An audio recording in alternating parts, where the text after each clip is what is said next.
বড় পীর আব্দুল কাদের জিলানী একদিন রাস্তা দিয়ে যাইতেছেন, হঠাৎ করে একটা কুকুর তার সামনে আসলেন।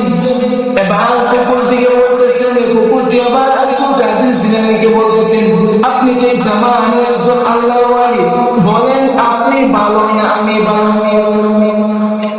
আল্লাহর বান্দা চিন্তায় পড়ে গেলেন, যদি বলি আমি ভালো তাহলে আমার ভিতরে হিংসা চলে আসবে, অহংকার আসবে।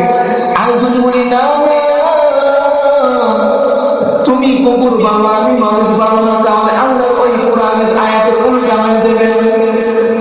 কারণ আল্লাহ তাআলা বলেন, ওয়ালাকাদ কাররামনা বানী আদম ওয়া হামালনাহুম ফিল বাররি ওয়াল বাহর।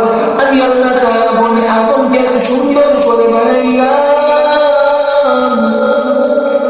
আমি আল্লাহ তাআলা মানুষকে এত সুন্দর করে বানাইলাম, যা কোনো আমি আল্লাহ তাআলা অন্য মাখলুকদেরকে বানাই নাই।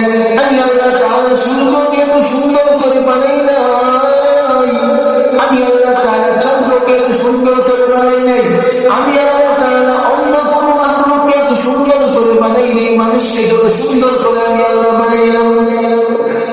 এবার আল্লাহর বান্দা চিন্তায় পড়ে গেলেন, কি জবাব দেওয়া যায়?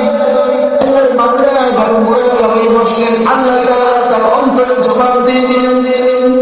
এবার কুকুরকে বলতেছেন, মৃত্যুর আগ পর্যন্ত আমি তোমার জবাব দিতে পারবো না।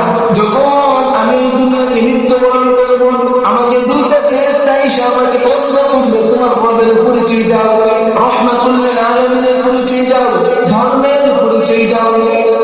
ওই তিন প্রশ্নের জবাব যদি আমি দিতে পারি, ওই দিন আমি বলবো কুকুর আমি মানুষ ভালো, তুই কুকুর